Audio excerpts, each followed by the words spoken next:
Oh my goodness, we're live. Look, I've got a studio full of heroes. And I always start us out with a song. So I'm going to play my song today.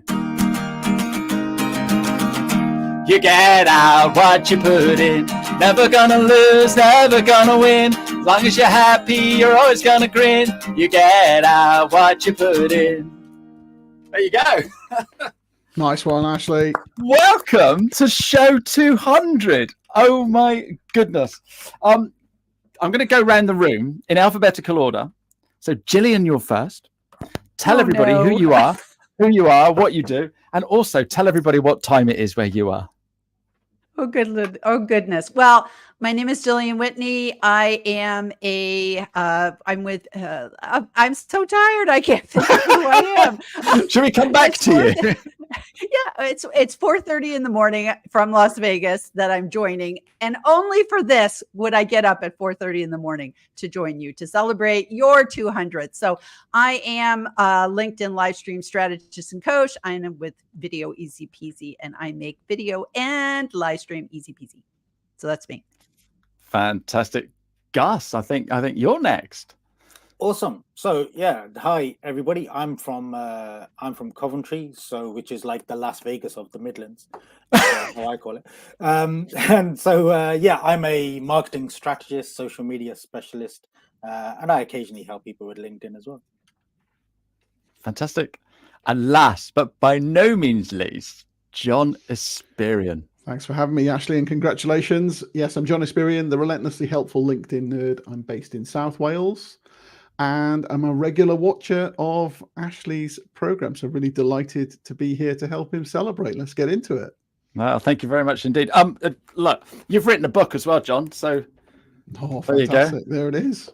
Thank you. And not the only book on the show either. No, apparently not. Look at them all. Come on, we got this one as well. Yes, and John, let me pass this to you. Oh, thank you very much. Yeah, brilliant. So it's Ashley's book. I love this. I love this book because on the very back it says you'll no longer be stuck for content ideas. John Esperian. Absolutely. I've written the book and your name's on the back. That is just awesome. John, question for you. Behind you, you've got a load of post-it notes. Now, is that because you can't afford wallpaper? Yeah. They're all the members of my Espresso Plus community. So your name is up there, buddy. Yeah. Yes. Along with quite a few others. Look, we've got loads of people coming in and saying hello. So we've got Odessa Shearad. So she was guest number 2. And you've been on quite a few times, Odessa. Never heard it said about Coventry. Yeah, it is the Mecca. You need to go. Niraj is there. Hello, Niraj. So he's also on your list, isn't he? He absolutely is. Nigel Greenwood's on my show a few weeks ago. Hi, Nigel. He's too busy in Las Vegas, so he's not allowed a book. So there we go. And you've got some pink doodads behind you as well. So what are the pink ones for? Those are the speakers at the Uplift Live conference that we're doing next year, and Gillian is one of them. So absolutely superb. Absolutely superb. And what sort of time will that start? Because poor Gillian, you're coming over, aren't you, Gillian? Yes. No virtual. Finally meet you. Finally give you a proper English hug. Yeah, we can't wait. Yeah, it's in March in Birmingham. So yeah, come along, everyone, if you want to learn a bit more about LinkedIn. And Ashley, you've reached 200 episodes, and you do them twice a week. So is that 2 years worth of live streaming? Yeah, I started in July 21. So when I set my business up, so in my previous role, both my boss and myself applied to LinkedIn because back then you had to apply, didn't you? And do all kinds of stuff. Yeah, absolutely. Anyway, I got the golden ticket. Oh my goodness, this is amazing. What do I do? What do I do? And I really didn't have a clue what to do. And someone turned around to me and said, well, whatever you do, you've got to put a guitar in it. So I started the show by playing a song. And then I just interviewed people. So I got a couple of friends for the first ones. And then it just happened. And we all know that the key advice we all give people on LinkedIn is consistency. I'm very congruent when I give advice, and I've just carried on doing it. And now I get people saying, oh, can I be on your show, please? And so if anyone wants to be on my show now, it's next year. I'm fully booked until next year, which is just incredible. Wow. And it's great. It's great fun. And you can tell I love doing it. I get to have a little nose into what people are doing. I find out a little bit, have a little bit of fun, help people promote their business or what they're doing. It's just fun. And who knew you could do this on LinkedIn? It's fab. It's like what I call appointment content. You know, I sit down for lunch here in the UK, and I'll know very often that I can just watch you on one of your shows during lunchtime. Kind of the same with Gillian. I mean, Gillian's got a live show that goes out every Tuesday evening, my time in the UK. Rain or shine, I know it's going to be on. It just keeps you top of mind. It's really a valuable thing to do. So, yeah, well done to both of you. Appointment marketing, you call it? I call it appointment content. It's just something content. You know it's going to be there. It's like Strictly on a Saturday evening. You know it's going to be there, and you can rely on it. So it's great.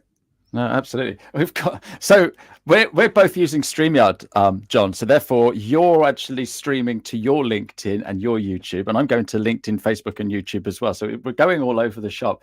I've never seen so many comments coming in, so I'll give you all a shout out. So thanks, Niraj, and you're always welcome. We've got somebody here from I can't even. Do you know? Can you pronounce that? Curitiba. Yeah, Curitiba. So hi, John. Thanks for joining in. Jeff Young, namaste to you too, sir. We've got some. Where are you from, Chidozi? And we've also got Simon and Adessa. She's there again. Hi, Adessa.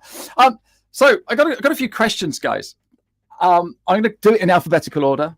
I'll do it in reverse alphabetical order so that Gillian can wake up. So, John, why did you become an expert on LinkedIn? Mostly because I wasn't allowed to talk about the copywriting jobs that I was doing, and I was sharing LinkedIn tips as I learned the platform myself. And I thought, I might as well just keep doing more of this because it's popular. And so I was doing it to serve my own business, but in the end, it became my business. That's it. Brilliant.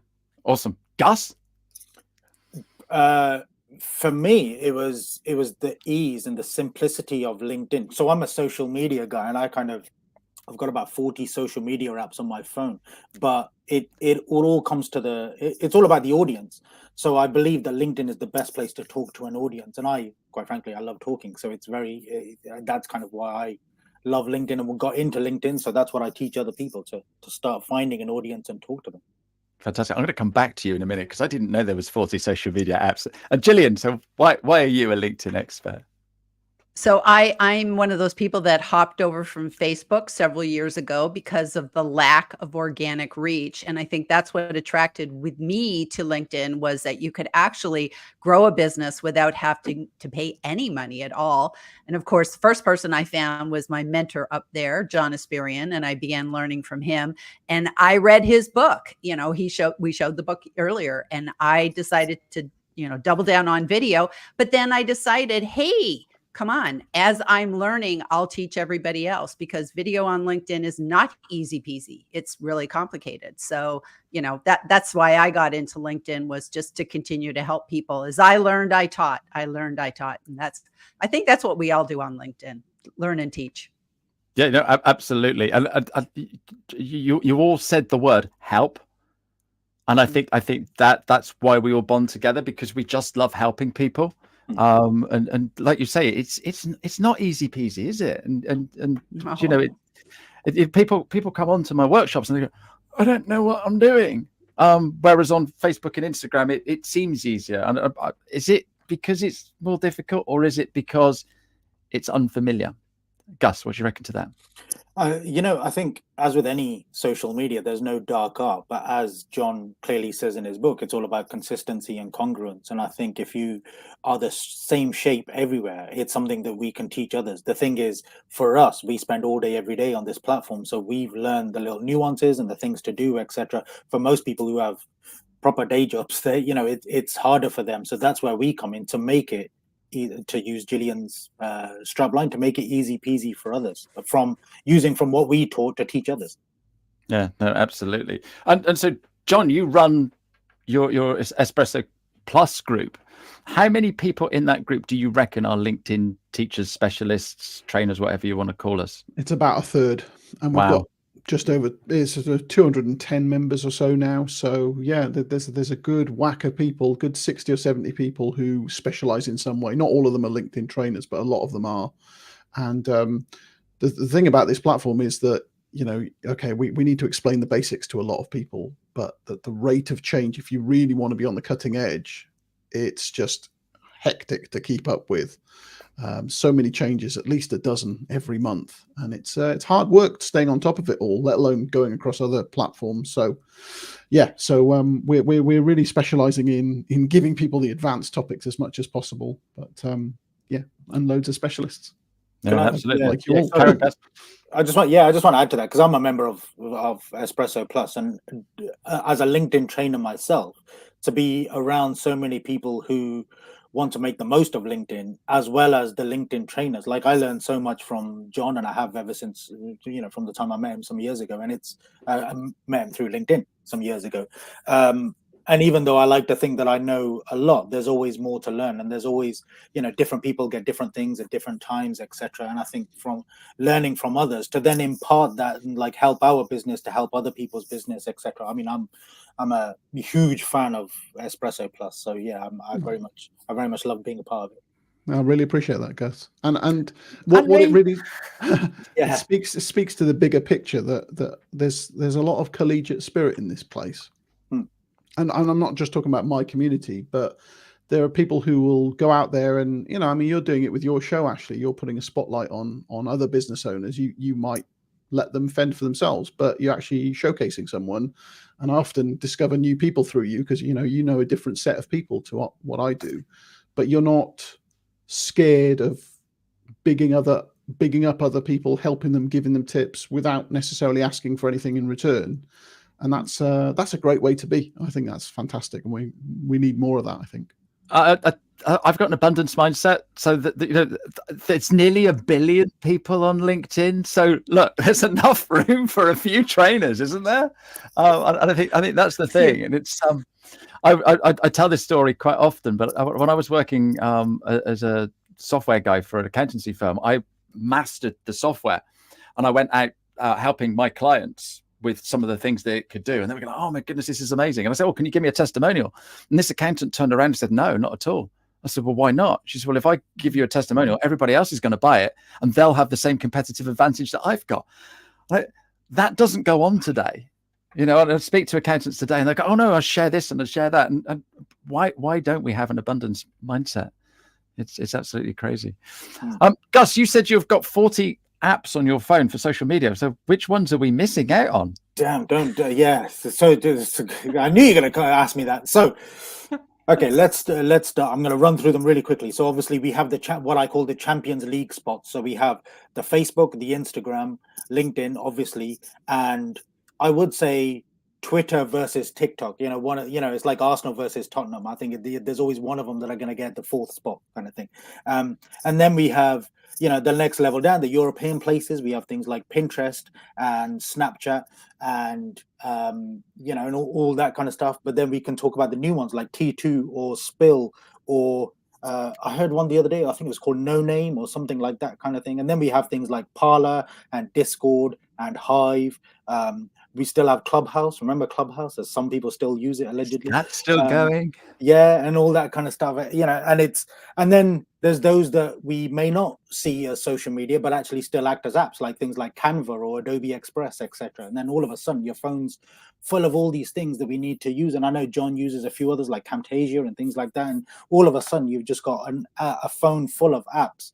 And when you try to talk to people about marketing, as in social media marketing, they kind of say, well, I need to be here and I need to be there. And, we've got Blue Sky and, and all these other kind of places that are coming up and trying to take over Twitter or trying to take over Facebook. And I heard there was a LinkedIn kind of competitor recently and all that kind of stuff. But ultimately, the Champions League will always be the Champions League. You'll always get, the Liverpools, the Man Uniteds and stuff always at the top. So you got your Facebook, your Instagram, and definitely LinkedIn.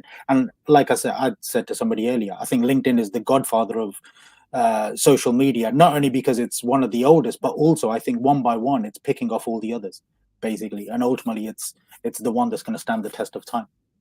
Oh, beautifully put. I love that. We've got a million more comments coming in, but I've just got to show this one first. Is Gus on every single platform? Does he sleep?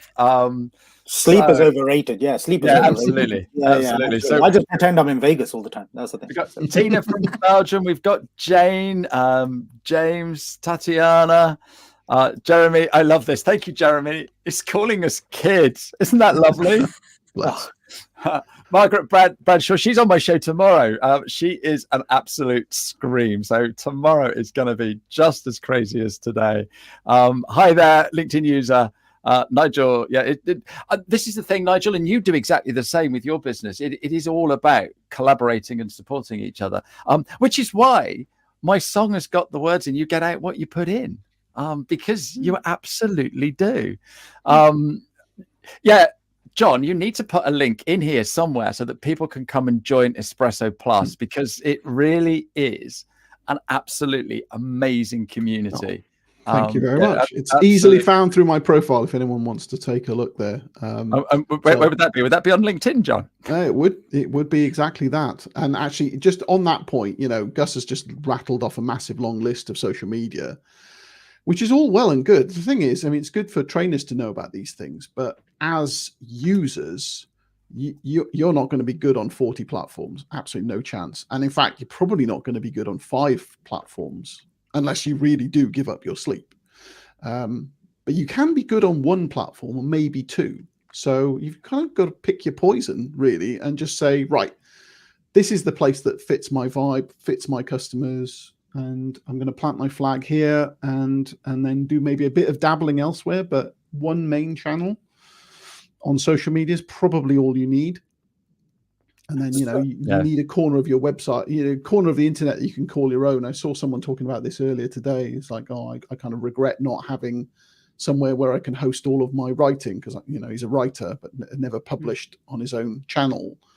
And like some of his stuff is lost now because he didn't curate it. So social media is great. We all love it. We all use it every day, but you need to balance it with something that has actually got your name on it that you own as well.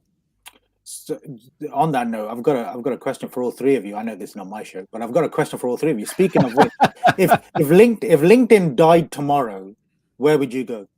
What would be the next? What's your number 2 social media platform, for example? YouTube. Don't do that in alphabetical order, please.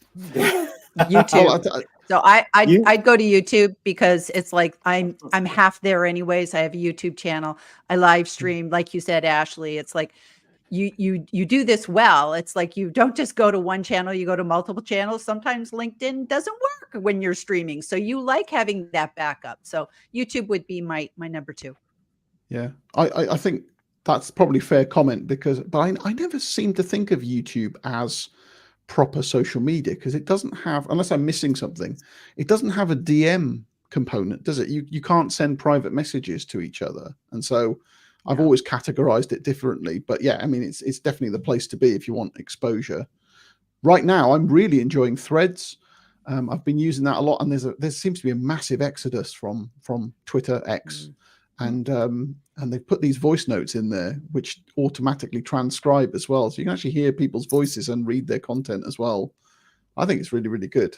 But, I don't think LinkedIn's going to go away. It's backed by Microsoft. It's been around for 20 years and it's kind of boring, but that's a good thing.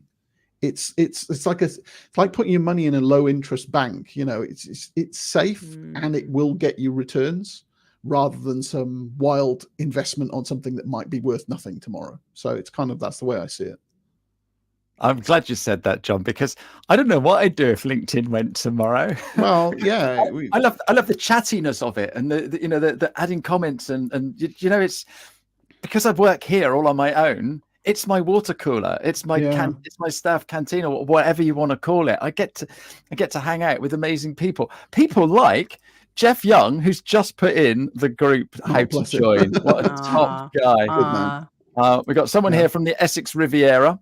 Nice. And we've got a question, guys. How can I make my page more my LinkedIn page more relevant? Come on, Gillian, give us a shout out for that one. Oh, pages are tough. Pages are tough because it's like, for the most part, people want to deal with people on LinkedIn and your profile. So it's like, I don't even spend a lot of time on my page. I know I should, but that is a tough one. So I'm actually going to defer to Gus or John on that one because pages is not my jam. So jumping in before John, what I would say is that your page should be like your shop window, whereas your profile is when people enter the shop. That's where you get to chat to them, kind of thing. So your page is the way I use my personal profile and my company page. My personal profile tells the world about me, and people get to trust me and all that kind of stuff. Whereas my page is all about my business and anything that's happening in social media or new changes on LinkedIn and all that kind of stuff. So people think, oh, actually, this guy knows what he's talking about, and we want to know more. Then they come to my personal profile. So I would say use a page as a shop window, make it relevant to your audience. What are the kind of things that your audience would think that would make them think this guy's the authority, he knows what he's talking about, basically, to entice them into the personal profile. John? Well, I always my thing I always go back to is that your content tells, but your profile sells. So the profile is where you should be. Like you said, the shop front, it's the thing that really shows what your value proposition is. It just needs to show as much as possible that you are relevant to the person you're trying to appeal to and that you speak their language. So just think about what kind of questions they have. If you can answer people's questions as effectively as possible, people come to your profile maybe looking for a service provider. They want to know how much it costs, what it's like to work with you, that you've got answers to the kind of questions they're likely to ask you before they pay you a penny. If you can showcase those things, they're just much more likely to trust you. And so, just answering questions, it's not really a secret, but it's what I've been doing for years. And it's the way I build trust with people, because I'm not asking for anything in return. But a proportion of those people ultimately will want to work with me. And that's my business model in a nutshell. It's just trying to be as helpful as you can. So get your profile to be as helpful to your ideal customer as you can. And that's it.